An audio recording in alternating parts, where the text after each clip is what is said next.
Zacarias, capítulo de número 13. Vamos ler apenas um versículo. Versículo de número 6. Diz assim a santa palavra de Deus: se alguém lhe disser: que feridas são essas nas tuas mãos? Dirá ele: são as feridas com que fui ferido na casa dos meus amigos. Amém? Toma o teu assento aí, dando glórias ao nome do Senhor Jesus. Israel, a nação santa de Deus, passou um momento turbulento em sua vida e foi submetido a uma cura espiritual da parte de Deus de uma forma dolorosa. Deus entregou a Israel a escravidão. Por 70 anos Israel viveu escravizado pelos babilônicos. A Bíblia diz que quando Israel saiu, ou quando Deus tirara Israel do cativeiro babilônico, a Bíblia diz que Israel perdera a sua identidade. Não somente a identidade, Israel perdeu também todo o aparato da cidade de Jerusalém, pois ela foi destruída pelos inimigos. Não somente a cidade foi destruída e queimada a fogo, os muros e os portões, como Israel passou um período de tempo sem legislação. Não havia mais lei em Israel. A Bíblia diz que o povo, liderado por alguns homens de Deus, iniciou uma reconstrução no país. Neemias, Esdras, Zorobabel e tantos outros homens de Deus que Deus levantara para iniciar a reconstrução. O propósito da reconstrução não era reconstruir apenas a cidade que foi queimada e destruída. A Bíblia diz que o propósito de Deus os ter levantado era também trazer de novo a legislação do país, trazer novamente todo o conjunto de regras, de leis estabelecida por Deus, para que Israel vivesse como uma nação organizada. Entre tantas as leis estabelecidas por Deus e recuperada após o exílio babilônico, uma dessas leis é exatamente esta que nós acabamos de ler no livro do profeta Zacarias, a lei do falso profeta. A lei do falso profeta era rigorosa. Deus disse, quando Moisés estava escrevendo a lei, Deus disse a Moisés: escreve aí, que ai do profeta que disser assim diz o Senhor, sem o Senhor ter mandado dizer. A Bíblia diz que se o profeta profetizar sem Deus ter mandado ele profetizar, a Bíblia diz que virá sérias consequências sobre determinado profeta. O falso profeta seria apedrejado até a morte. Essa lei era tão dura que até os próprios pais do falso profeta cairia uma maldição se os pais de um determinado falso profeta não se submetesse à consequência de profetizar falsamente. Ou seja, a mãe e o pai de um falso profeta tinha obrigação pela lei de entregar o seu filho à morte ou de feri-lo nas mãos. A Bíblia diz que o texto que nós lemos refere-se a uma realidade de um falso profeta. Mas a Bíblia diz que quando alguém avistou o falso profeta, logo o identificou. Ele tem a mão ferida. Esse aí, com certeza, está sobre a consequência do desobedecer dele à lei. Com certeza este homem é falso profeta, porque há um sinal de ferimento em suas mãos. Quando alguém o avistou com dúvida, perguntou a ele: que feridas são essas nas tuas mãos? E ele, sabendo quem tinha feito a ferida, ele não mentiu, mas ele contou uma verdade, mudando alguns elementos. Quem furou as suas mãos? A realidade que quem furou as suas mãos foi os seus próprios pais. Porque se o pai tivesse entregado a um juízo, os homens não iam ferir as suas mãos. Os homens iriam matar, porque estava na lei. Mas como o amor de pai e de mãe vai além de muitas coisas, a mãe e o pai tinham a alternativa de não entregá-lo à morte, mas seriam obrigados a ferir, transpassar as mãos do seu próprio filho. Era doloroso para a mãe, era doloroso para o pai transpassar a mão do seu próprio filho, mas estava na lei. Se os pais não obedecessem, acabariam pai, mãe e filho entregue à morte. O filho, percebendo o amor do seu pai e da sua mãe, percebendo que a sua mãe e seu pai, portanto o amar, não entregaram à morte, mas com o coração apertado, feriu a ele. Ele não guardou a mágoa dos pais, estava na lei, os pais eram obrigados a furá-lo. Então, quando alguém perguntou a ele: quem foi que te furou? Quem foi que te feriu? E ele usou uma expressão, para falar a verdade, que não acusou seus pais, que não fez de seus pais uma imagem pejorativa, como de um pai que fere o seu próprio filho. Alguém vai dizer: esse pai não é um bom pai, essa mãe não é uma boa mãe, porque está ferindo, machucando, fazendo sofrer o seu próprio filho.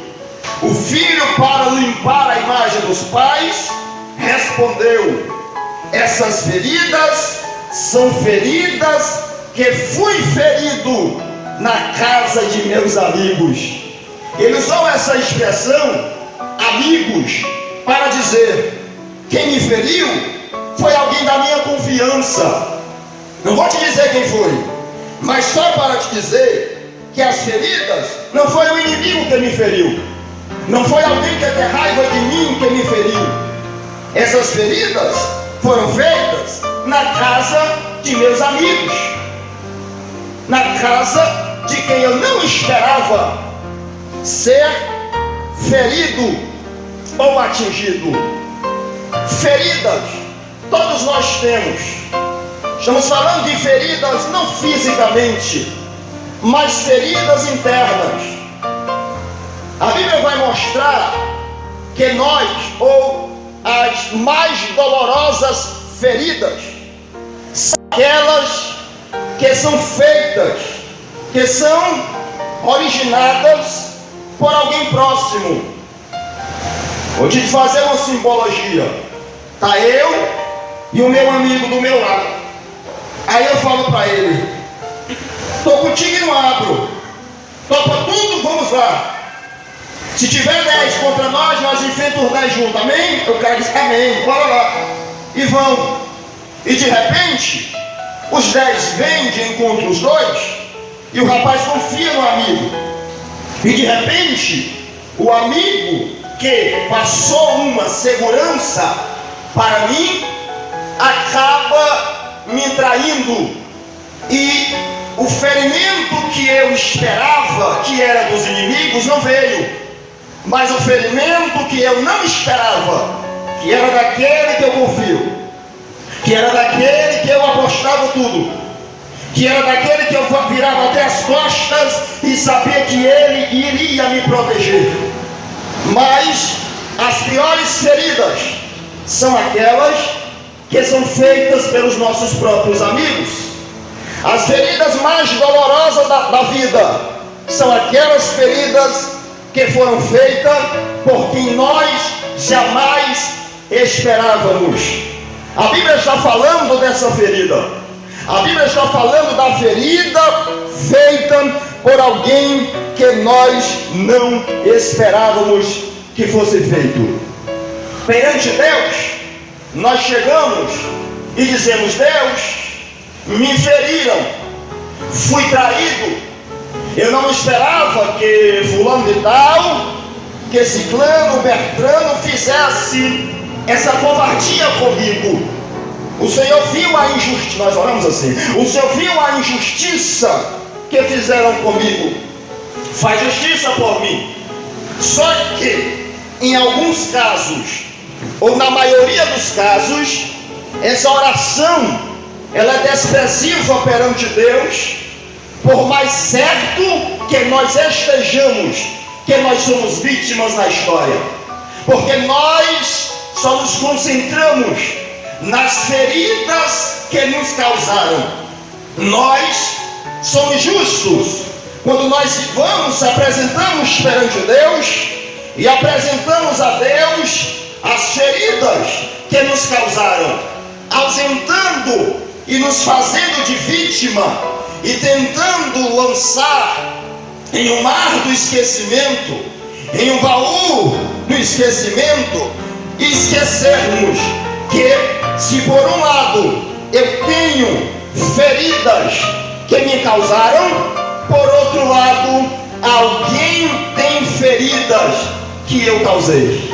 Nos tornamos injustos quando nós trazemos à existência a Deus as feridas que nos causaram e nos esquecemos das feridas que um dia nós causamos em alguém. Tem pessoas aí que até hoje estão sofrendo oculto, tem pessoas aí que estão desviadas, tem pessoas aí que nem congregam mais com você aqui, tem pessoas aí que não estão mais aí do seu lado, e muitas das vezes nós julgando é porque não queria nada com Deus. Mas quem sabe, se nós pararmos para refletirmos, são feridas que nós mesmos causamos neles.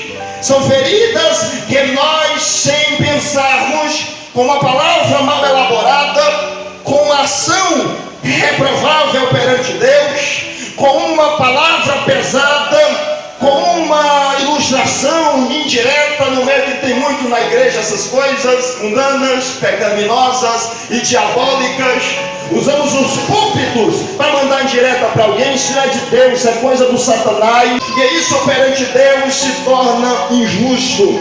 A Bíblia diz que as feridas que nós causamos, e as feridas que nos causam, quando ela é feita por alguém que nós amamos, quando ela é feita por alguém que nós não esperávamos que essas feridas fossem feitas, a Bíblia diz que essas feridas, elas causam um estrago tremendo. Elas causam um estrago que às vezes parece irreparáveis. Ela é tão grande que o sábio Salomão, ao observar isto, escreveu em Provérbios 18, versículo 19, na parte A. A Bíblia diz que Salomão, ao observar, disse assim: há pessoas feridas que é muito difícil de recuperar. É muito mais mais fácil ganhar uma cidade fortificada inteira do que ganhar a confiança de um amigo ferido. Esse ferimento ele é muito sério. Esse ferimento é de fato muito doloroso. Mas a indagação, um dia eu fiz a Deus sobre essa mensagem, e eu fiz: Deus, eu entendo que há uma dificuldade muito grande de curar um ferimento que nós causamos em alguém que não esperava que fosse ferido por nós. E eu fiz uma oração a Deus perguntando: tem cura? Porque Salomão disse que é difícil, ele não disse que é impossível, mas ele disse que há um grau muito grande dessa ferida causada por nós a um amigo, a um irmão, a um familiar, ao esposo, à esposa, a um filho, a um familiar próximo ou longínquo. Há uma dificuldade tão grande, mas não é impossível. E Deus disse para mim: meu filho, tem duas formas que curam uma ferida feita na casa de seus amigos. Há dois elementos que eles não funcionam sozinhos. Para curar uma ferida feita por alguém que nós amamos, é necessário juntar os dois, para que o resultado produza uma amizade reconstruída, um relacionamento reconstruído, uma família que já não tem confiança novamente reconstruído. O segredo está nesses dois elementos que você vai aprender aqui nesta noite. A Bíblia diz que o primeiro elemento que precisamos ter, nós que ferimos alguém, precisamos ter este primeiro elemento. Esse primeiro elemento na Bíblia é chamado de arrependimento sincero. Diga comigo: arrependimento sincero. Se não tiver arrependimento sincero, não vai dar certo.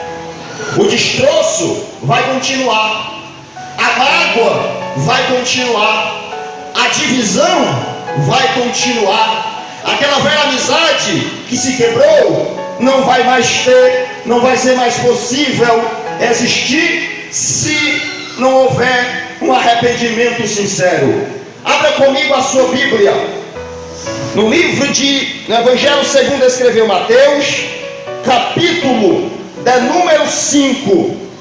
Porque o arrependimento sincero, ele tem 3 características, e nós vamos entender para sabermos se nós de fato nos arrependemos sinceramente de uma ferida que nós causamos em alguém. Evangelho segundo escreveu Mateus, capítulo de número 5. Olha o que as Escrituras Sagradas vai nos definir, ou definir o que seja um arrependimento sincero.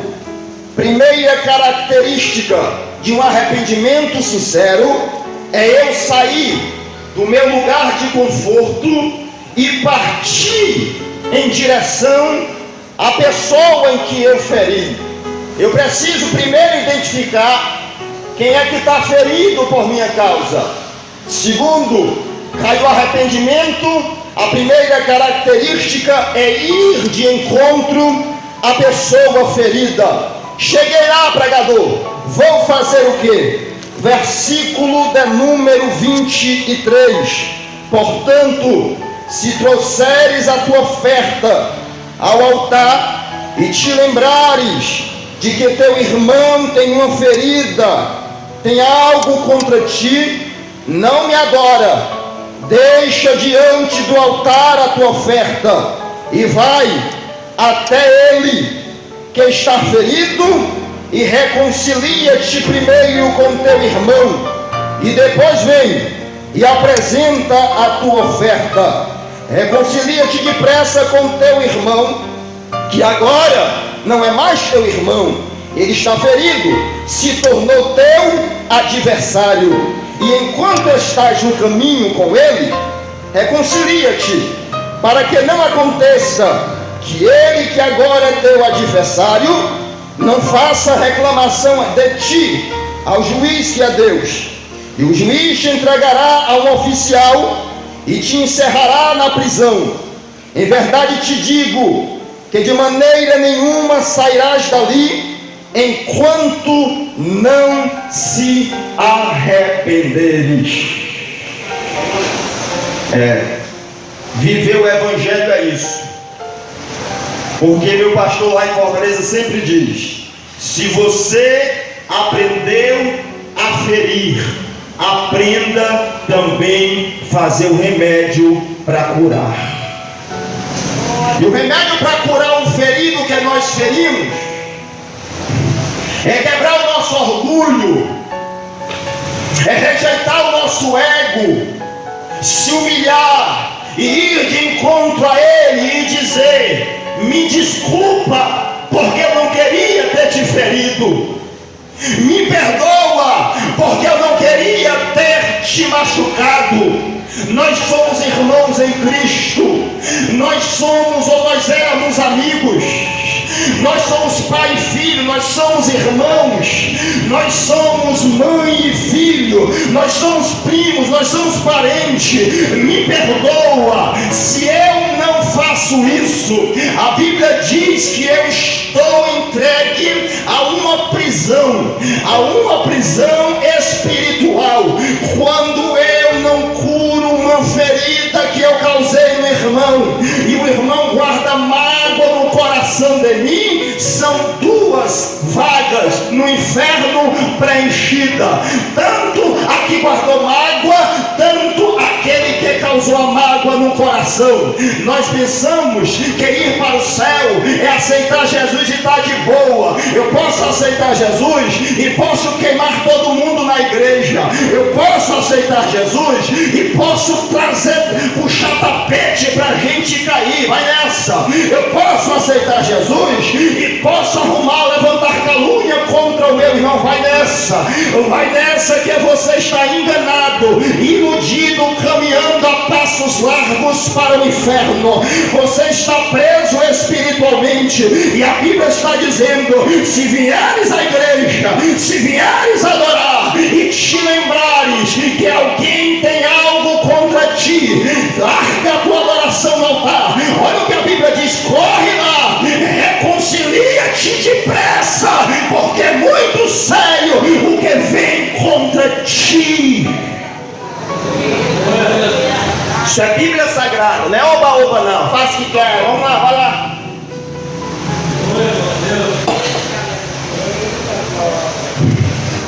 Evangelho de Deus é união e não divisão. Evangelho de Deus é amar e não odiar o próximo. Evangelho de Deus é colocar o irmão caído para cima e não colocar o irmão de cima para baixo. Não é evangelho, isso é doutrina de Satanás. Está na hora da igreja tirar a carapuça do diabo, veste a vestimenta branca lavada no sangue e dizer: eu vim para curar. Aleluia.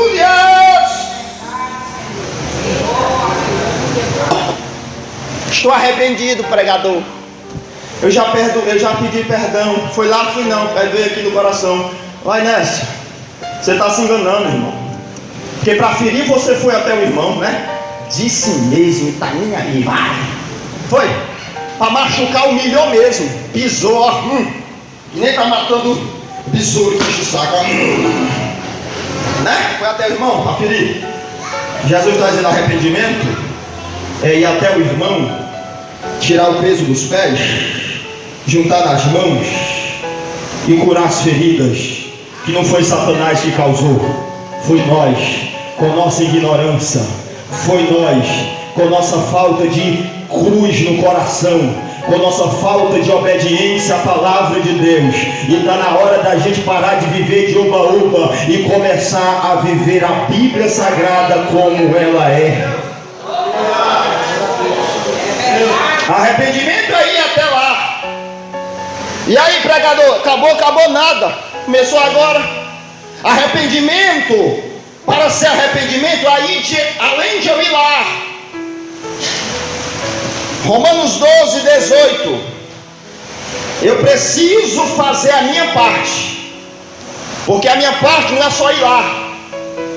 Porque tem gente que vai lá, chega até o irmão e diz: ó, me perdoa, né, te feri. Ah, mas eu te feri porque tu fez aquilo, isso é arrependimento. Você passar na cara as coisas e dizer: o errado é você. Eu estou vindo aqui só para dizer que eu estou me arrependido.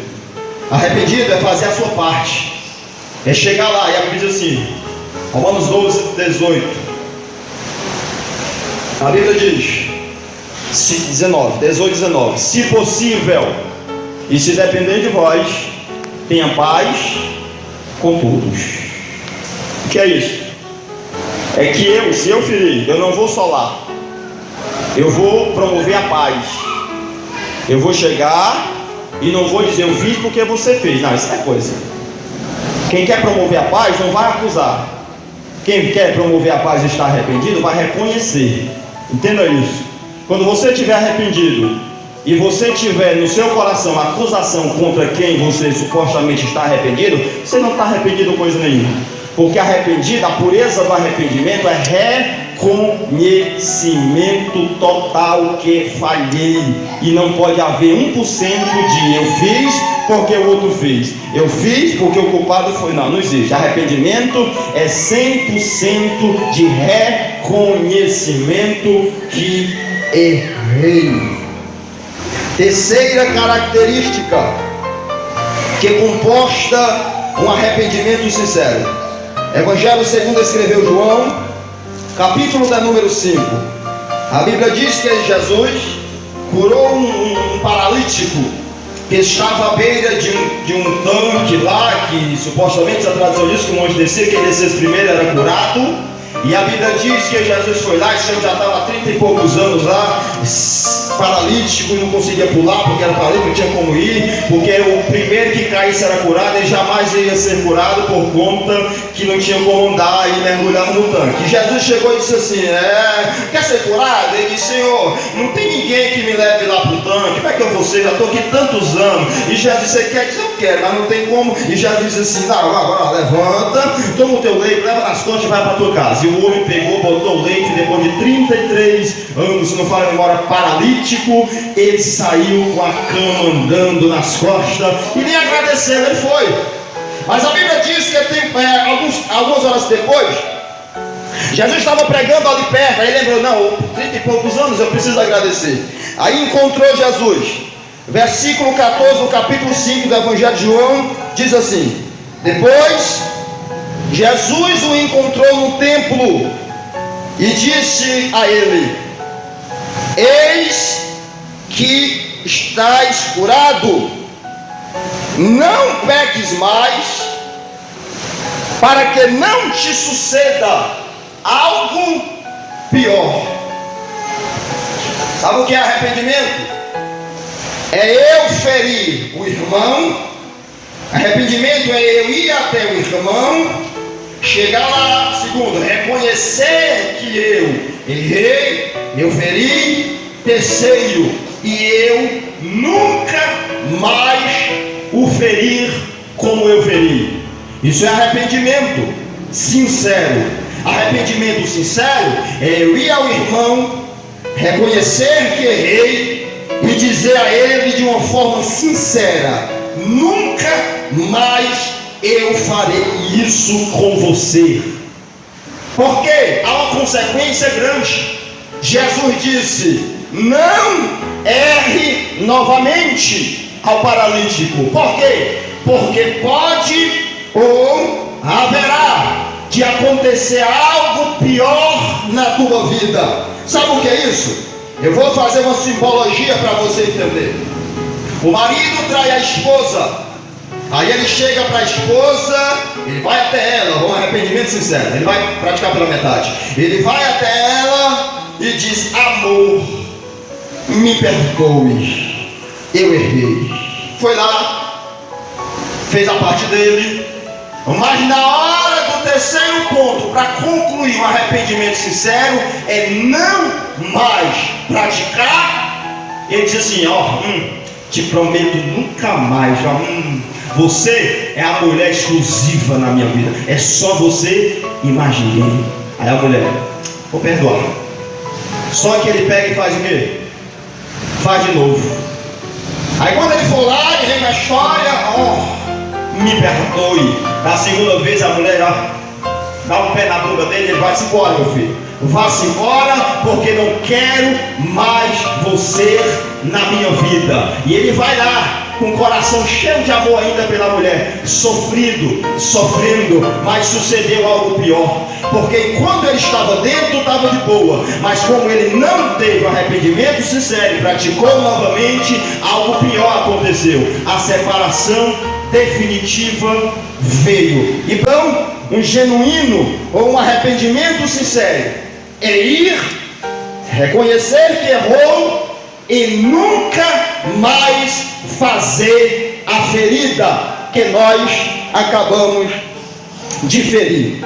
Amém? Aprenderam nesta noite o que seja arrependimento sincero? Amém? Pronto. Quando nós pegamos e praticamos o arrependimento sincero, só ele não dá jeito. O ferimento ainda vai continuar se nós não somarmos com um outro elemento. Porém, esse elemento se torna mais difícil, porque o arrependimento sincero é para aquele que feriu. Já o outro elemento é uma decisão da pessoa que foi ferida. É aquela que está sentindo dor. É aquela que passa 10 anos depois e parece que foi ontem o acontecimento. Porque a ferida causada por quem nós não esperamos, ela dói, ela machuca e parece que não tem cura. 20 anos se passa e a pessoa é pega no seu quarto chorando, angustiada. Você se aproxima, preocupado, e pergunta: o que foi que aconteceu? Aconteceu alguma coisa hoje? Não. É um negócio que eu pensei, imaginei, vivenciei hoje de novo. O que foi? Algo que aconteceu há 20 anos atrás e desaba em choro. Por quê? Porque é um ferimento na alma. Não é mertiolate que vai resolver. Não é um pedido teórico de perdão que vai curar. É difícil se recuperar de uma ferida causada por quem nós não esperávamos. Mas eu vou te dizer uma coisa: a cura dessa ferida só depende de você. Porque você que foi ferido precisa praticar o outro elemento. E eu não posso, você pode até dizer: ah, pregador, você fala aí porque ninguém te feriu. Para você é fácil, não é? Não. Eu digo que é difícil perdoar alguém que nos feriu. É difícil continuar o mesmo relacionamento com alguém que nós amamos ainda e que nós não conseguimos dar liberdade a esse amor, porque esse amor ou este amado nos feriu. É difícil continuar a vida, porém é uma prisão. Se nós não obedecermos a Bíblia Sagrada, se nós não obedecer a palavra de Deus, vai passar 30 anos, vai passar 40 anos, você pode até morrer e levar no seu coração esta ferida, e só Deus é quem vai te julgar se você vai ou se você vai. Entendeu não, né? Se você vai ou se você vai. Só Deus é quem vai nos definir para onde vamos. Pregador, mas eu aceitei Jesus o Salvador. Não liberou perdão? Não. Só Ele vai decidir se você vai ou se você vai. Então cuidado para não arriscar 10 anos, 20 anos na igreja, mas se você não tratar a ferida que te causaram, você vai ou você vai. Quer que eu traduza? Inferno ou céu, por conta que nós estamos negando se curar, porque a palavra de Deus está sendo ministrada para anunciar a cura da nossa alma. O primeiro elemento se chama arrependimento sincero daquele que feriu. O segundo se chama liberar perdão. Aquele que foi ferido. Aí você vai dizer: ah, pregador, doeu, tão difícil liberar perdão. Pois é, o teu céu, a tua eternidade está dependendo disso. Você está entendendo?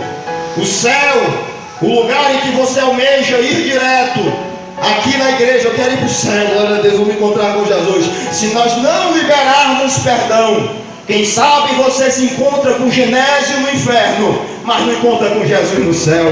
Você pode encontrar com até um jesuíta no inferno, mas com Jesus no céu não entra com mágoa no coração. Há um hino da harpa que diz: no céu não entra pecado, fadiga, tristeza e nem dor. Não há coração quebrantado.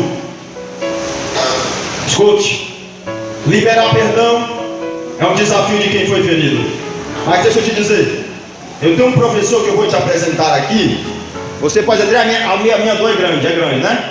Pois eu vou te apresentar alguém que mais foi ferido e foi capaz de liberar perdão. As feridas desse homem foi física, as feridas desse homem foi espiritual, as feridas desse homem foi emocional, a ferida deste homem foi tão dolorosa que chegou a suar gotas de sangue. Estou falando do teu Jesus, o homem que mais foi ferido, o homem que mais foi traído, o homem que mais foi apedrejado, o homem que mais foi caluniado. Imagina ele diante de uma multidão, separa 12 fiéis discípulos. Para ele, aqueles discípulos, ele sabia, não eram perfeitos, mas os discípulos precisavam aprender. Em algumas matérias com Jesus, muitos deles foram reprovados. A Bíblia diz que em uma das últimas matérias, os últimos ensinamentos que Jesus deu, a Bíblia diz que é o tal de Judas o traiu, o entregando aos inimigos, o traiu, o entregando à morte. E a Bíblia diz para ninguém culpar a Judas e tirar os 11 de reta, tirar os 11 de santos. A Bíblia diz que quando vieram prender Jesus, os 11 disseram: perna para quem tem, e correram e todos fugiram. E a Bíblia diz que todos o abandonaram. É um sentimento que nenhum de nós quer passar. Abandono é um sentimento que nos causa uma ferida interna. Mas Jesus respirou fundo e ele foi avante.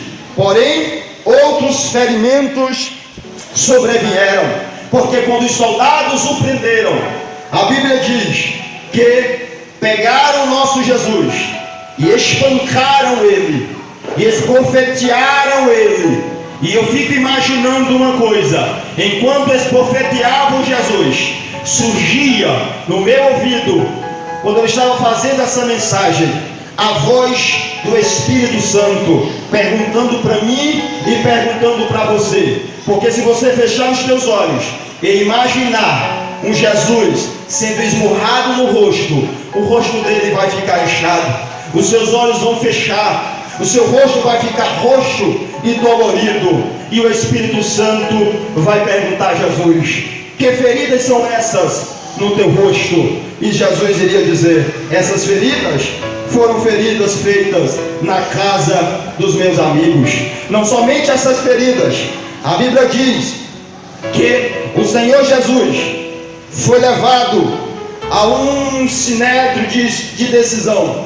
Alguém colocou, ou melhor dizendo, Pilatos botou Jesus de um lado, colocou um ladrão, um homicida do outro. E alguém diz: quem quereis vós que eu vos solte? Barrabás ou Jesus justo, santo? Porque eu não vejo nada contra ele. Mas uma ferida fizeram em nosso mestre, porque as multidões gritaram bem alto: nós não queremos o Jesus, nós queremos Barrabás. soltem o criminoso, soltem o homicida, e com ele, o que faremos? Crucifique Jesus. Jesus, que nenhum mal fez para com eles, foi mais uma vez ferido na alma, porque foi desprezado por quem tanto ele amou. Alguém pergunta a Jesus, cabisbaixo e triste, dizendo: você está desprezado, que dor é essa? Que ferimento é essa na tua alma? Jesus diria: essas feridas foram feridas feitas na casa de meus amigos. Não parou por aí. A Bíblia diz que pegaram o nosso mestre, colocaram ele como animal no tronco e deram nele uma quarentena de chicotadas. Azorrague era o nome da arma. Era um chicote de 6 tiras ou de 12, se não falha a memória. Na ponta do chicote havia esferas de aço e havia ossos de carneiro quebrado, ressecado. Deram uma quarentena de chicotadas nele. Cada chicotada que ia, os ossos agarravam a sua carne. A esfera de aço aprofundava o furo, e quando alguém puxava, saía parte do seu couro e o sangue descia. Imagina aí uma quarentena de chicotadas dessas. Quanto mais batia, mais perfurava. Alguns estudiosos dizem que quando lá pelas 30 algumas coisas chicotadas, pedaços de órgãos do nosso mestre vinha colado no osso, e alguém olha lá de cima e pergunta: que feridas são essas nas tuas costas? E ele diria: são feridas que foram feitas na casa de meus amigos. Não só aí ele foi ferido mais. A Bíblia diz que puseram depois das chicotadas um pano nas suas costas, porque era uma noite fria. Ele estava tremendo de frio. E a Bíblia diz que eles não pararam de ferir o nosso mestre. A Bíblia diz que eles pegaram uma coroa de espinho, mas não era espinhozinho que você conhece, que você dobra nos dedos. Era espinho, e tamanho daqueles pregos grandes, de resistência de perfurar madeira. Fizeram uma coroa, colocaram em sua cabeça, e pegaram uma cana trilhada e começaram a bater na sua cabeça, e aqueles espinhos perfuravam a sua cabeça. E alguém dizia: que feridas são estas na tua cabeça? Jesus poderia dizer: estas feridas foram feridas feitas na casa de meus amigos. A Bíblia diz também que ele passou por outras feridas. A Bíblia fala que aquele pano que o cobriam a noite toda, para que ele não tivesse frio, no dia seguinte ele iria ser ferido um pouco mais. E a Bíblia diz que aquele pano estava colado no seu corpo, porque o sangue que descia colou o pano, ele ressecou, e as feridas temporariamente tamparam. E a Bíblia diz que os soldados pegaram aquele pano e arrancaram com força, e todas as feridas abriram, e o seu sangue começou a pingar na terra. E alguém chegava e dizia: que feridas são essas que estão descendo nas tuas costas? E Jesus poderia dizer: essas feridas são feridas que foram feitas na casa de meus amigos. A Bíblia diz que pegaram o nosso mestre, pregaram ele numa cruz, colocaram pregos na sua mão, pregos nos seus pés, e ele fazia um esforço grande, porque ele tinha que sustentar o seu corpo nas mãos e também nos pés. Quando todo o corpo estava sendo sustentado pelos seus pés, doía os seus pés. Jesus, não aguentando a dor, colocava força nos pregos e puxava o seu corpo para frente. Ele passou muitas horas nesse sufoco. Quando as mãos começavam a doer, ele soltava, e o corpo todo ia para os pés, e ele ficava puxando e soltando, e alguém olhava de cima e dizia: que feridas são essas que te causaram um aperto no corpo, que estão pressionando o teu pulmão, que estão causando dores nas tuas mãos e nos teus pés? Jesus poderia responder: essas feridas foram feridas feitas na casa de meus amigos. Não parou por aí. A Bíblia fala que quando ele estava morto, alguém, para testificar que ele havia morrido, pegou uma lança e enfiou no lado de Jesus. E a Bíblia diz que foi feita a última ferida nele, e já não saía mais sangue. Saiu um pouco de sangue e depois saiu água. E alguém diz: que feridas são essas que fizeram no teu lado? E Jesus poderia responder: essas feridas foram feridas feitas na casa de meus amigos. Quem são os amigos de Jesus? Quem são esse povo que ele amava? Quem é este povo que feriu ele? Quem foi que teve essa crueldade de ele vir amar, de ele vir para cuidar, de ele vir para proteger? E esses que seriam protegidos, e esses que seriam cuidados, e estes que seriam o amor, ou receberiam de Deus o maior amor possível, foram eles que se revoltaram contra o mestre e o feriram. Eu lhe jogo uma indagação que Deus me fez quando eu estava fazendo essa mensagem. Jesus, Deus, quem feriu o nosso mestre? Quem são os amigos? Quem são aqueles que ele confiava e de repente fizeram isso com ele? O Senhor me levou ao texto bíblico de Isaías, capítulo de número 53. Abra a sua Bíblia para que possamos descobrir quem foi os amigos que feriram o Senhor Jesus. Livro do profeta Isaías, capítulo de número 53, versículo de número 1, diz assim: quem deu crédito à nossa pregação e a quem se manifestou o braço do Senhor, porque ele foi subindo como um renovo perante ele, como a raiz de uma terra seca. Não tinha, olha aqui, ferimentos, não tinha parecer e nem formosura. Olhando nós para ele, nenhuma beleza víamos para que o desejássemos.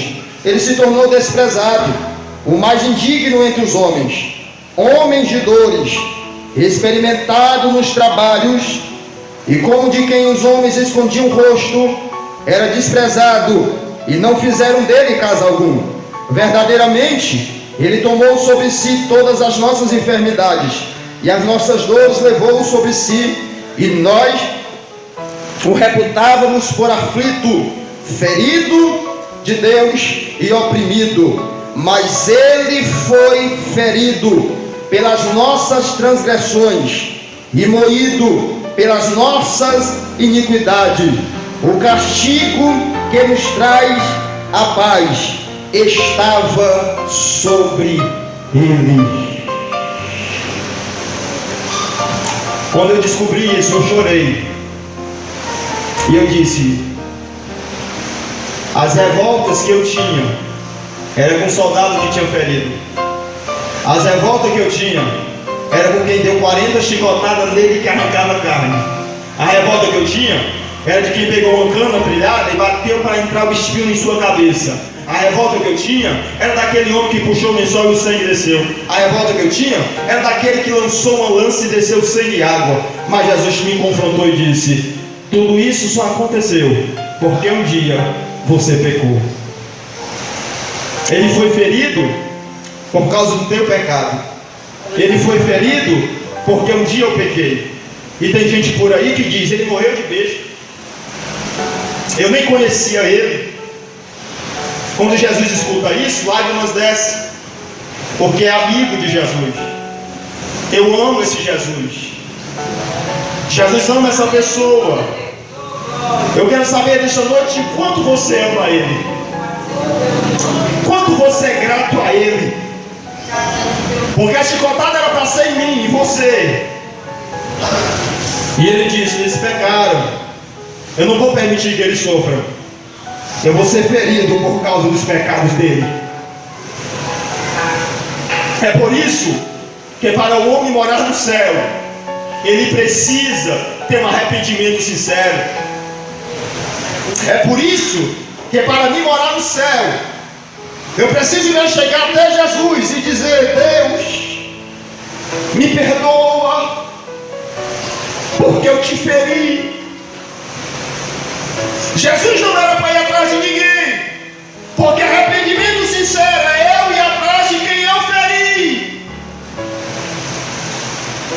E nós botamos boneco para vir à igreja.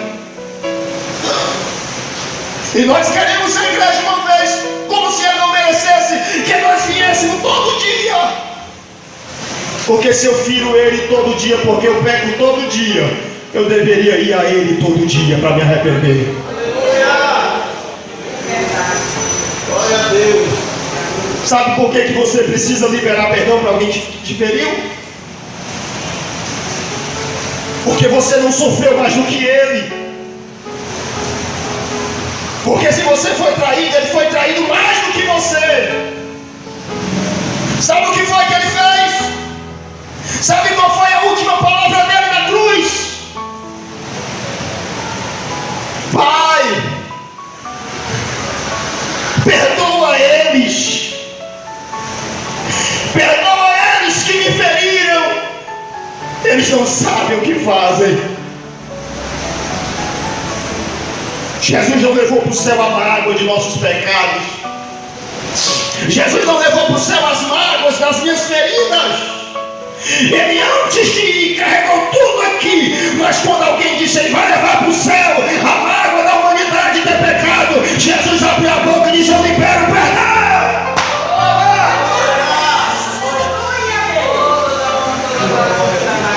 E se Jesus não liberasse perdão, nem ele entrava no céu, porque era pecado. É iniquidade levar a água para o céu. É por isso que se você não liberar perdão, você está arriscando a tua entrada no céu. Não adianta ser usado, não adianta ir à igreja, não adianta ser pastor, não adianta ser presbítero, não adianta ser diácono, não adianta ministrar louvor. Se não viver a Bíblia, ela não entra. Não, eu machuquei, não vou lá, não vai. Deixa ele sofrer, deixa ele guardar o lado, não vai. No final de conta vai barrar você e ele. Porque a Bíblia diz que nós chamarmos o irmão ou provocarmos a ira do irmão, nós já somos réus do inferno. Imagina causar uma ferida que é tão difícil ele liberar o perdão. Vou terminar. Mas Jesus bradou no céu dizendo: Pai, perdoa eles, eles não sabem o que fazem. Se quiser quer ser curado da ferida interna, e se alguém que te ferir, ele vai ter que ir até você. E quando ele for, não faça beice não. Diga assim: eu quero morar no céu, irmão. Deixa eu te dar um abraço, eu te perdoo. André, eu não consigo fazer isso, não ore, irmão. Jejum, consagre, diga: Espírito Santo, me ensina e me ajuda a perdoar, porque eu não quero ser condenado por causa de uma mágoa no coração. Que feridas são essas que você tem? São feridas causadas por um amigo? Pelo familiar? Pelo filho que não te valorizou? Pelo pai que, segundo você, não te tratou direito? Pelo um amigo que te traiu, que fez covardia? Que feridas são essas? Deus não vai engolir, Senhor, ele fez isso, o Senhor viu. Não interessa. É evangelho, é arrependimento e perdão. Aleluia! Se não nos arrependermos, como seremos perdoados? E como recebemos perdão se não liberamos perdão? Deixa eu te contar uma história. Vou terminar. Um homem tem um filho. Esse homem era coberto de feridas. Coberto de feridas. Ele era deformado mesmo. Alguém olhava assim, o rosto dele era todo torto, parecia um monstro. Ele levava o filho para a escola, deixava na frente, buscava. O filho foi crescendo. Chegou um dia que o filho bateu o pé e disse: papai, não quero que o senhor vá me deixar na escola mais. Tenho vergonha do senhor. Tenho vergonha porque todos os meus colegas fazem bullying de mim. Dizem que meu pai é um monstro. Dizem que meu pai é feio. Dizem que meu pai é cheio de feridas. Eu não quero mais que o senhor vá me deixar. Eu tenho vergonha do Senhor. Que feridas são essas? O pai foi ferido de uma forma porque o filho dizer: eu tenho vergonha do Senhor. Isso é um ferimento muito grave. O pai chorou na hora. Em meio às feridas, lágrimas desceu. E o pai chegou pro filho e disse: vem cá, deixa eu te contar uma história. Depois dessa história você vai decidir se quer ou não quer que eu vá. Se quiser, tudo bem. Se não quiser, eu também não vou. O pai sentou o garoto e disse: há 12 anos atrás, você era um bebê, recém-nascido.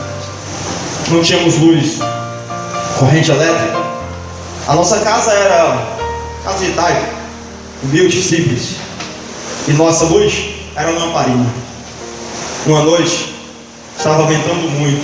Fomos dormir. Você estava no seu berço, mamãe e papai estavam no quarto. Madrugada acordamos com a casa em chamas. Minha esposa acordou gritando e disse: pegue a nossa criança.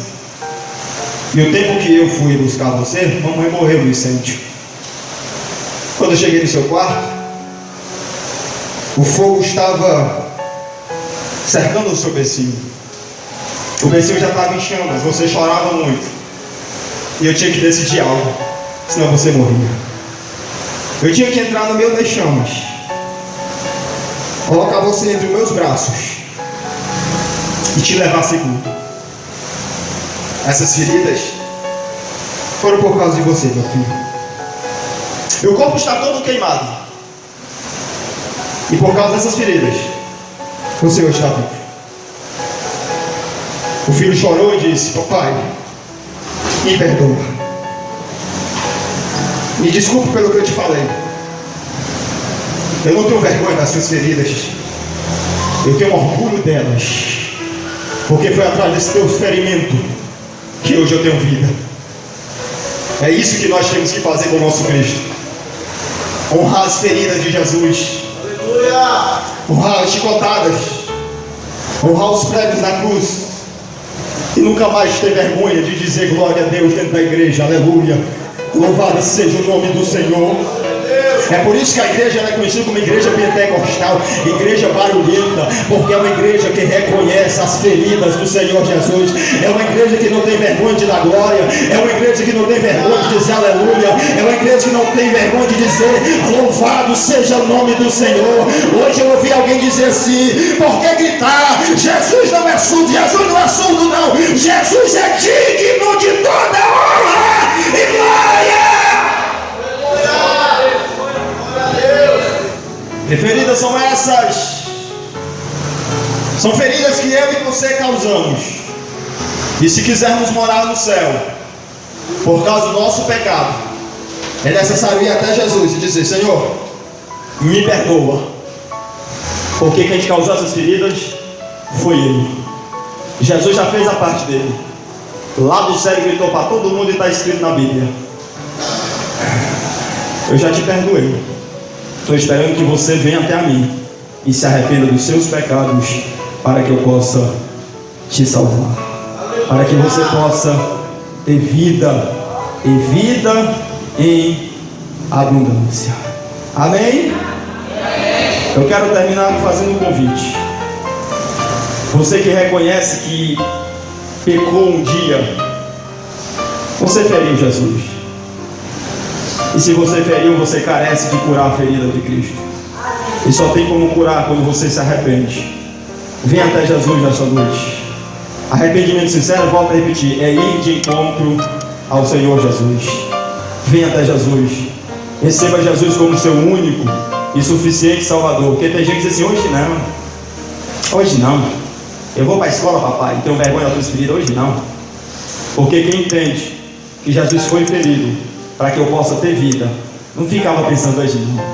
Dizia assim: eu perdi foi tempo em não ter ido antes, porque Ele é digno que eu reconheça que as suas feridas foram causadas por mim e que eu careço do seu perdão. Amém? Se tiver alguém nessa noite para receber o sacrifício de Jesus na cruz do Calvário, para trazer vida à sua vida, levanta a sua mão, dá o sinal que eu quero fazer a oração por você. Tem alguém para aceitar Jesus nessa noite? Se reconciliar? Amém? Se não tiver, faça o trabalho aqui, o culto, a direção ao pastor Ademir. Amém? Quantos podem glorificar, exaltar e aplaudir ao nome do Senhor?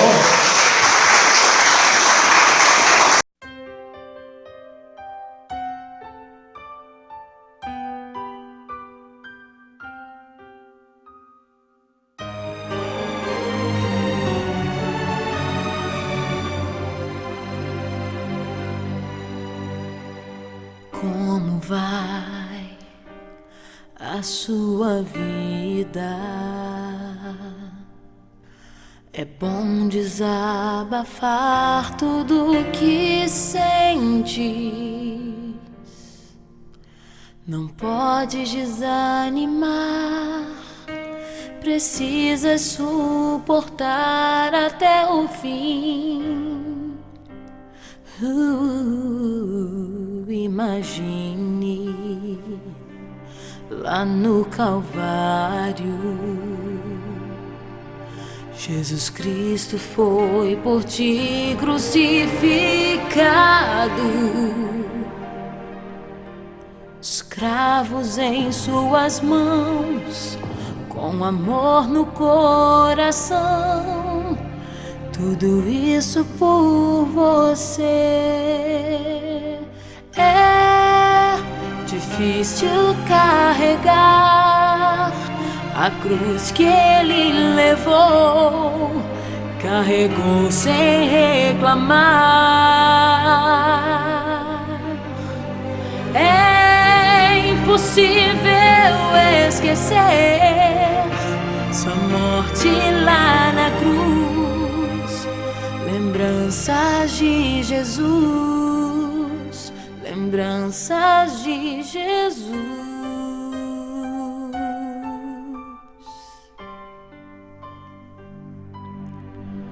Imagine lá no Calvário, Jesus Cristo foi por ti crucificado. Escravos em suas mãos, com amor no coração, tudo isso por você.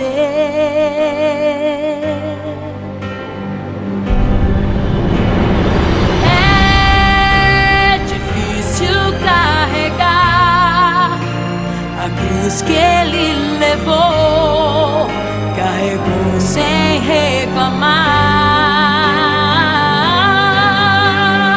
É impossível esquecer sua morte lá na cruz. Lembranças de Jesus, lembranças de Jesus.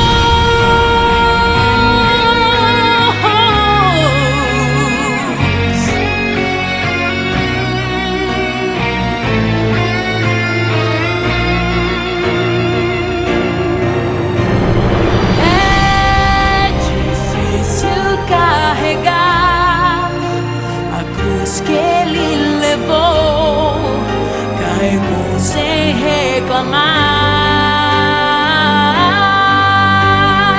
É impossível esquecer sua morte